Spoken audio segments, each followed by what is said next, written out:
I can't look away from his sinister emerald eyes. My blood runs cold as he looks at me. He stares right through me, I think. Unblinking and expressionless. Those eyes don't leave mine as he descends the staircase soundlessly.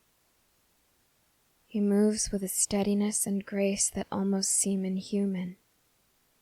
And the silence of his footsteps despite the aging floorboards beneath our feet.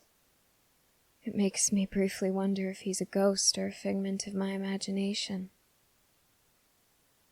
He stops, only inches away from me, silver hair spilling over his shoulders despite the ribbon tied tightly around the silken tresses. There is a glint in his eyes now, but it may only be a trick of the light as it catches the lenses of his glasses. I know I'm not mistaken when I feel the chill of his skin against mine, and the brush of his thumb against my lower lip as he lifts my chin slightly. Despite the insistence of some terrified part of my mind, I haven't lost my sense of reality yet. He is real, and he is touching me. This place is difficult to ignore once it catches your eye. But being able to find it at all is a lot of work, little doll. Quite a lot. I wonder, what were you so desperately trying to flee when you stumbled upon my dark corner of the forest? His voice carries an alluring sweetness that is entirely lacking in his expression. And it feels too real for me to ignore it. I lean into it, like a flower blooming wherever it finds the most sun, not caring to stop the words before they tumble out of my mouth. I was running from someone. He told me that he loved me. Then he found someone else. I think I was hoping to die out here. I feel a slight shock at the confession. The thought has been lurking in the back of my mind all night. But I wanted to believe it was nothing more than an exaggeration of the pain I first felt. Now I don't know what to make of it. And he doesn't seem to mind. The ghost of a smile crosses his lips before vanishing and giving way to a rehearsed portrayal of sympathy. Poor dear. You're such a fragile little thing. You don't belong out there, all alone in the cold and the dark. You need to stay here, where I can keep you safe. I need to leave. I need to run from this place and never look back. The voice in the back of my head seems so quiet, so distant. Its words become more muddled the longer I look at those hypnotic eyes of his. I nod as he slowly loosens his grip on my chin. I want to stay here. Good girl. He smiles, but there is no kindness in it.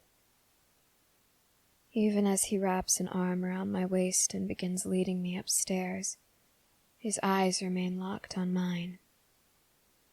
And the saccharine spell he's cast over me continues to dull every instinct that would ordinarily tell me to run. By the time we reach the bedroom and he's shut the door behind us, I can't even begin to imagine why I would ever want to leave his side. Stay right here, he instructs, guiding me to stand in front of an ornate full-length mirror. I stare at my reflection as he leaves me.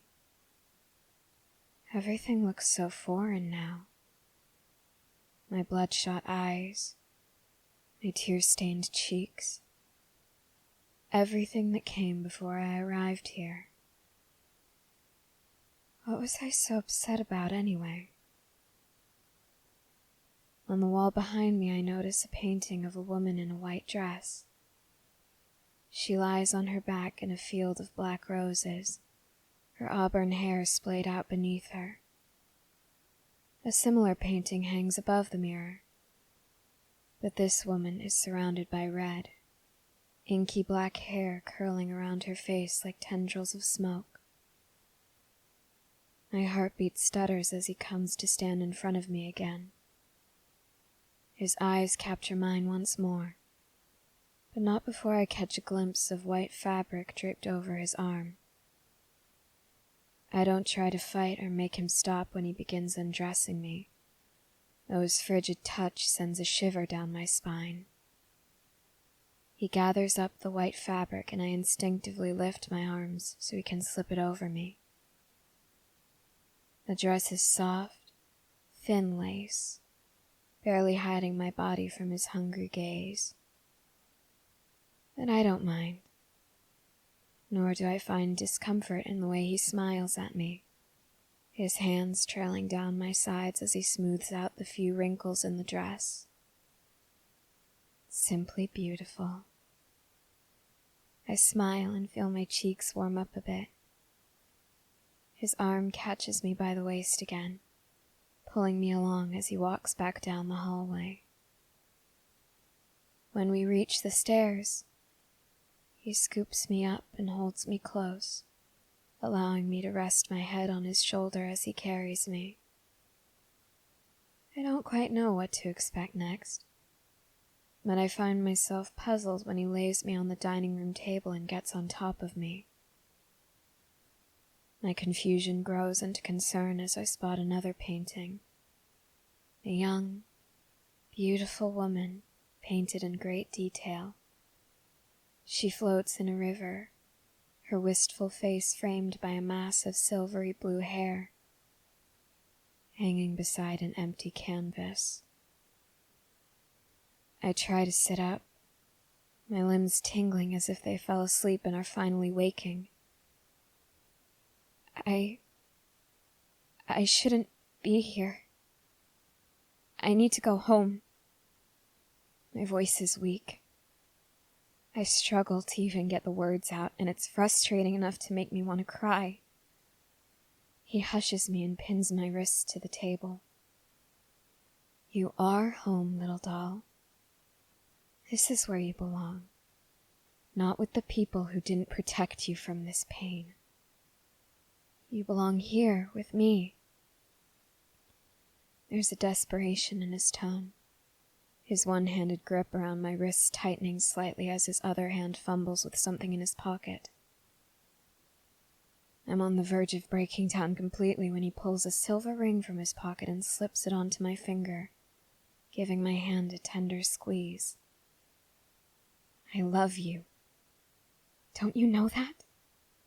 Isn't that what you want? I won't ever stop loving you. You just have to stay. Everyone else has run from me. But you're a good girl, aren't you? You won't run from me. Tears glide down his pale skin as he turns those eyes on me again. And everything that came to the front of my mind melts away until it's forgotten completely. I want to be good. I want to stay. I want him to keep loving me. Smiling shyly, I shake my head. I won't run from you as long as you love me. He gasps with relief and releases his hold on my wrists, pulling me into his arms. I embrace him with as much love as I can muster, and I blush when I feel his lips graze my neck, followed by something sharp. The first bite will be agony, but I need more of you. Forgive me, my darling bride, for what I must do. A sharp pain, warm wetness along my skin, the scent of copper in the air, and the those sinister, loving eyes watching me as the darkness sets in.